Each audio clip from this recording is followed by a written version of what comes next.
Welcome everyone, তোমাদের সকলকে current affairs expert YouTube চ্যানেলে স্বাগত। আমি সন্দীপন স্যার।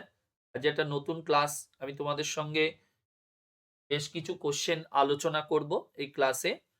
ওকে, তো যেখানে আজকে মেন যে কোশ্চেনগুলো রয়েছে, এই কোশ্চেনগুলো এবছরে আমাদের পিএসসি মিসলেনিয়াস পরীক্ষাতে এসেছে। যে সমস্ত জিকে কোশ্চেন, সেই কোশ্চেনগুলোকে নিয়ে আমি আলোচনা করব। হয়তো সব কোশ্চেন নয়, তাদের মধ্যে কিছু কোশ্চেন নিয়ে আলোচনা করব। যার ফার্স্ট কোশ্চেনটা তোমরা স্ক্রিনে দেখতে পাচ্ছ কি রয়েছে, কি বলেছে। বলছে who wrote the national anthems of two countries. অর্থাৎ এখানে অপশনগুলোতে দেখো, বঙ্কিমচন্দ্র চট্টোপাধ্যায়, রবীন্দ্রনাথ টেগোর, কাজী নজরুল ইসলাম, মোহাম্মদ ইকবাল। দেখো, আমাদের দেশের যদি বলা হয় ন্যাশনাল অ্যানথেম কে লিখেছে, রবীন্দ্রনাথ ঠাকুর। এবং মনে রাখবে বাংলাদেশের ন্যাশনাল অ্যানথেম ইনিও, এটাও কে লিখেছেন, রবীন্দ্রনাথ ঠাকুর লিখেছেন।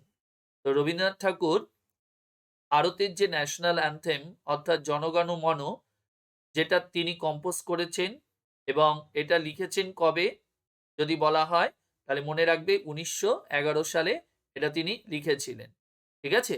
আর এই জনগণ মন গানটিকে আমাদের যদি বলা হয় ইংরেজিতে অনুবাদ করা হয়েছে কবে, ইংলিশে, তাহলে মনে রাখবে 1919-এ এটাকে ইংলিশে অনুবাদ করা হয়েছিল। এবং কি নাম দিয়ে? The morning song of India. এবং এটাই আমাদের দেশের ন্যাশনাল অ্যান্থেম হিসাবে কবে গৃহীত হয়েছে, তাহলে মনে রাখবে 1950 সালের 24শে জানুয়ারি এই গানটিকে দেশে অর্থাৎ ভারতের ন্যাশনাল অ্যান্থেম হিসাবে গ্রহণ করা হয়েছিল। তাহলে এখানে কোশ্চেনটা ছিল দুটো কান্ট্রি ন্যাশনাল অ্যানথেম কে লিখেছে। তো ভারতের প্রতিবেশী দেশ বাংলাদেশ, যাদেরও ন্যাশনাল অ্যানথেম কি, আমার সোনার বাংলা। এই গানটি, এটা হলো বাংলাদেশের ন্যাশনাল অ্যানথেম। এবং বাংলাদেশের যে ন্যাশনাল অ্যানথেম, এটা কবে গৃহীত হয়েছে? বাংলাদেশের স্বাধীনতার পর, অর্থাৎ 71-এর পর এটাকে গ্রহণ করা হয়েছিল। ঠিক আছে। তাহলে এখানে যদি কোশ্চেন হয় দুটো দেশের ন্যাশনাল অ্যানথেম কে লিখেছেন, তাহলে আনসারটা কি হবে? রবীন্দ্রনাথ টেগোর। দুটোই তিনি লিখেছেন। আরেকটা জিনিস মনে রাখবে, যেটা হলো শ্রীলঙ্কার যে ন্যাশনাল অ্যানথেম, এটি কে লিখেছেন। তো এখানে অনেকে কিন্তু বলে থাকে যে শ্রীলঙ্কার ন্যাশনাল অ্যানথেম যেটা লিখেছেন তোমার আনন্দ সামারকুন বলে একজন ব্যক্তি, শ্রীলঙ্কার একজন বিশিষ্ট সঙ্গীত ব্যক্তিত্ব। তিনি কিন্তু রবীন্দ্রনাথ ঠাকুরের দ্বারা অনুপ্রাণিত হয়েই শোনা যায় এই গানটিকে লিখেছিলেন। ওকে, তাহলে আমাদের এই কোশ্চেনের আনসার অনুযায়ী হবে রবীন্দ্রনাথ ঠাকুর। নেক্সট কোশ্চেন কি বলেছে দেখো, what is the main goal of rare disease day. এই যে রেয়ার ডিজিজ ডে, প্রথমত এই দিনটাকে আমরা কত তারিখে পালন করি? সবসময় মনে রাখবে এটা ফেব্রুয়ারি মাসের শেষ দিনটাকে আমরা সেলিব্রেট করি। ঠিক আছে। প্রতি বছর ফেব্রুয়ারি মাসের শেষ দিনটাকে আমরা সেলিব্রেট করে থাকি। এবং এটার উদ্দেশ্যটা কি? মেন উদ্দেশ্য এই দিবসটা পালন করার বলা হচ্ছে raising awareness among general public and their impact on patient life. অর্থাৎ এই যে বিভিন্ন যে রেয়ার ডিজিজ যেগুলো হয়, সেগুলো সম্বন্ধে মানুষের মধ্যে একটা সচেতনতা তৈরি করা জন্য এই দিবসগুলোকে আমরা সেলিব্রেট করে থাকি। পরের কোশ্চেনটা খুব ইম্পর্টেন্ট কোশ্চেন এবং এটা আমাদের অনেক পরীক্ষার কোশ্চেন। কি বলেছে দেখো, who is known as father of Indian space programme. ভারতের স্পেস প্রোগ্রামের জনক কাকে বলা হয়? তাহলে দেখো, ভারতের স্পেস প্রোগ্রামের জনক আমরা কাকে বলি? বিক্রম সারাভাইকে বলে থাকি। এবং যারই দ্বারা ভারতবর্ষে বলতে পারো স্পেস নিয়ে যে আমাদের চিন্তা ভাবনা, সেটা এনার দ্বারাই শুরু করা হয়েছিল বা শুরু হয়েছিল। আর এই বিক্রম সারাভাইয়ের নামে, অর্থাৎ বিক্রম সারাভাই স্পেস সেন্টার। ঠিক আছে, বিক্রম সারাভাই স্পেস সেন্টার, যেটাকে আমরা কি বলছি, ভিএসএসসি। এটা কবে তৈরি হয়েছে? মনে রাখবে এটা তৈরি হয়েছিল 1963 এবং 1963-তে এটা তৈরি হয়। এবং এটার যদি বলা হয় হেডকোয়ার্টার কোথায়, তাহলে হেডকোয়ার্টারটা মনে রাখবে থিরুবানান্তাপুরম। এই ভিএসএসসির হেডকোয়ার্টার কি নাম বললাম? থিরুবানান্তাপুরম। এখানেই এদের সদর দপ্তর। ওকে, এটা কিন্তু পরীক্ষার কোশ্চেন, পুলিশের পরীক্ষাতেও এসেছে। আর যদি কোশ্চেন হয় ভারতবর্ষে স্পেস নিয়ে কারা কাজ করে, তাহলে মনে রাখবে ইসরো। অর্থাৎ ইন্ডিয়ান স্পেস রিসার্চ অর্গানাইজেশন, এটা কবে তৈরি হয়েছিল? 1969। আর ইসরোর যদি হেডকোয়ার্টার যদি বলা হয়, তাহলে মনে রাখবে ইসরোর সদর দপ্তর যেটা আমাদের কোথায় বলা হয়, খুব গুরুত্বপূর্ণ কোশ্চেন, যে এটা আমাদের বহু পরীক্ষায় এসেছে, ইসরোর হেডকোয়ার্টার কোথায়? তো ইসরোর হেডকোয়ার্টার হলো ব্যাঙ্গালোর। আরেকটা জিনিস মনে রাখবে, এই ইসরো আমরা যদি বলি পূর্বে একটা অন্য নামে ছিল, যে নামটাকে আমরা বলি ইনকসপার, যেটা 1962 থেকে 1969 পর্যন্ত ওই নামে ছিল। এরপর ইনকসপার্ট বলে যে সংস্থাটা, ওটাই পরবর্তীকালে ইসরোর নামে নামকরণ করা হয়েছিল, কিছু পরিবর্তন করে এদের নামকরণ করা হয়েছিল। আর এই ইসরোর বর্তমান চেয়ারম্যান কে?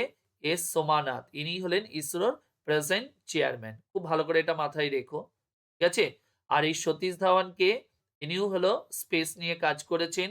এই Satish Dhawan space research centre, যেটা আমাদের অবস্থিত কোথায়? অন্ধ্রপ্রদেশে শ্রীহরিকোটা সতীশ ধাওয়ান স্পেস সেন্টার। খুব ভালো করে এটা মাথায় রাখবে, এটা পরীক্ষায় দেয়। সতীশ ধাওয়ান স্পেস সেন্টার কোথায়?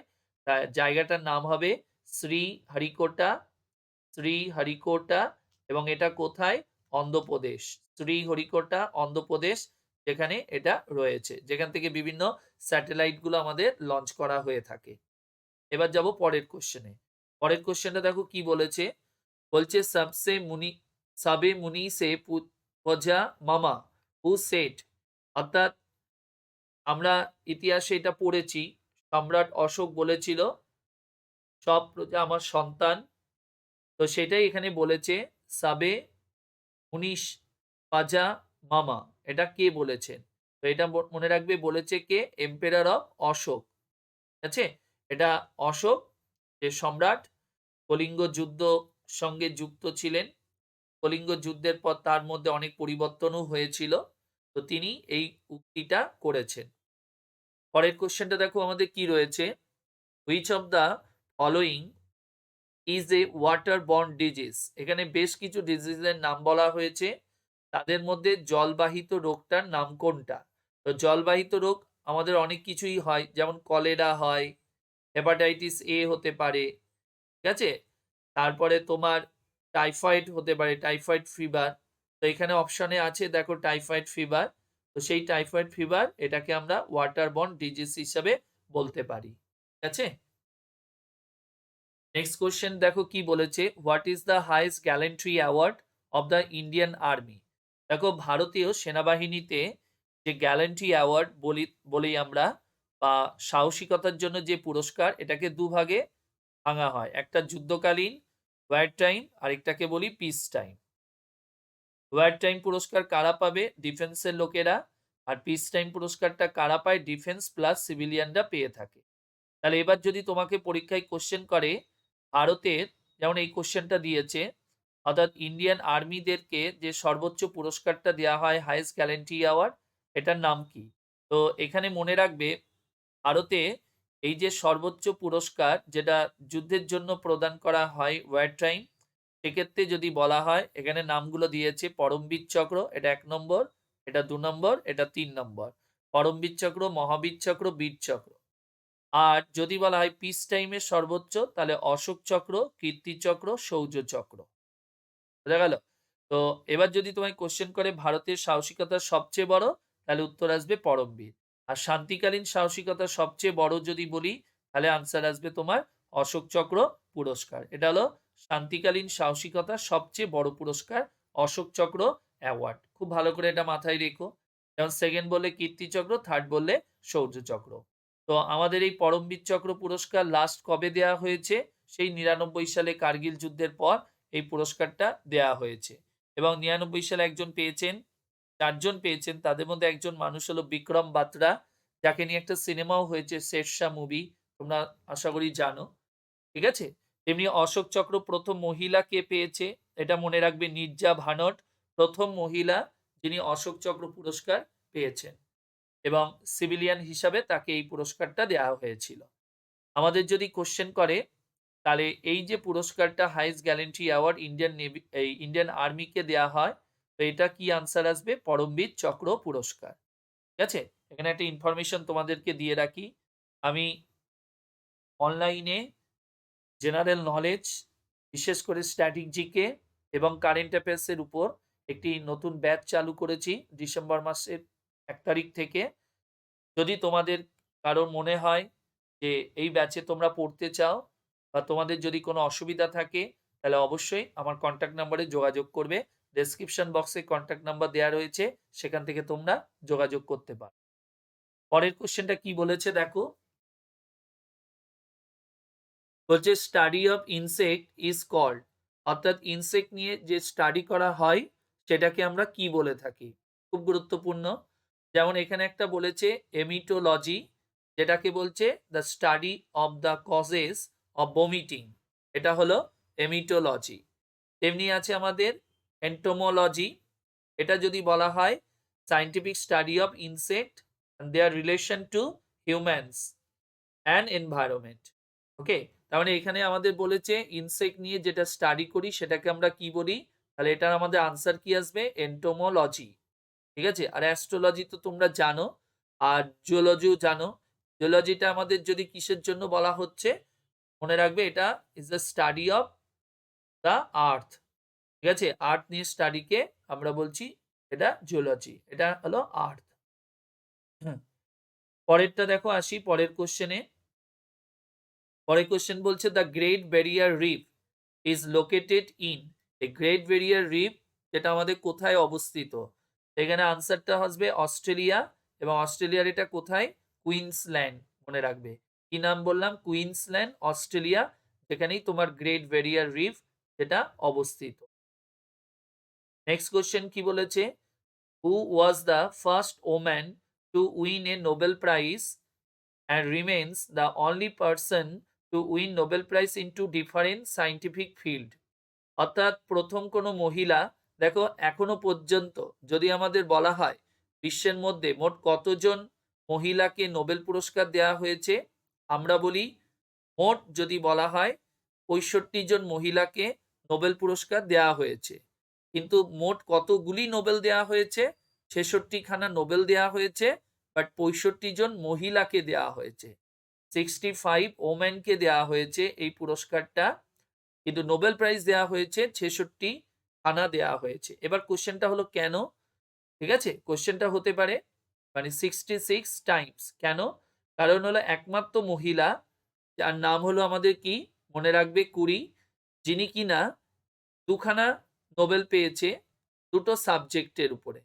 কে, কি বললাম, কুরি, যিনি দুটি নোবেল পেয়েছেন এবং দুটো সাবজেক্টে, একটা হলো ফিজিক্স আরেকটা হলো তোমার কেমিস্ট্রি।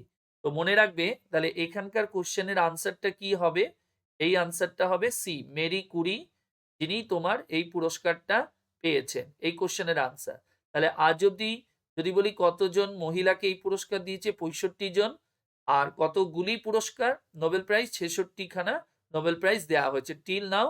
আমরা যদি বলি 1901 থেকে এখনো পর্যন্ত, অর্থাৎ 2024 সাল পর্যন্ত এই পুরস্কারটা তোমার দেওয়া হয়েছে এতজনকে। এবং যেহেতু আমাদের এই যে গতকাল গেল আমাদের 10 তারিখ, এই 10ই ডিসেম্বর, তো আমরা জানি এই পুরস্কারটা কত তারিখে দেওয়া হয়, 10th ডিসেম্বর প্রত্যেক বছর এই পুরস্কারটা প্রদান করা হয়ে থাকে। ওকে, খুব ভালো করে এটা মাথায় রাখবে, প্রতি বছর 10ই ডিসেম্বর এই প্রাইজটা প্রদান করা হয়। আর যদি আমাদের বলা হয় এই যে প্রাইজটা প্রতি বছর 10ই ডিসেম্বর দেওয়া হয়, কারণ অ্যালফ্রেড নোবেলের এটা মৃত্যুদিন, ওই জন্য এটা এই দিনে পুরস্কারটা দেওয়া হয়, ঘোষণা আগেই দেওয়া করা হয়ে থাকে, পুরস্কারটা প্রতিযোগীদের এই দিনে দেওয়া হয়। আর এই অ্যালফ্রেড নোবেলের এটা হলো মৃত্যুদিন। এছাড়াও এই 10 ডিসেম্বর এই দিনটাকে আমরা কি বলি, বিশ্ব মানবাধিকার দিবস হিসাবেও আমাদের এই দিনটাকে পালন করা হয়ে থাকে। কি দিবস, বিশ্ব মানবাধিকার দিবস।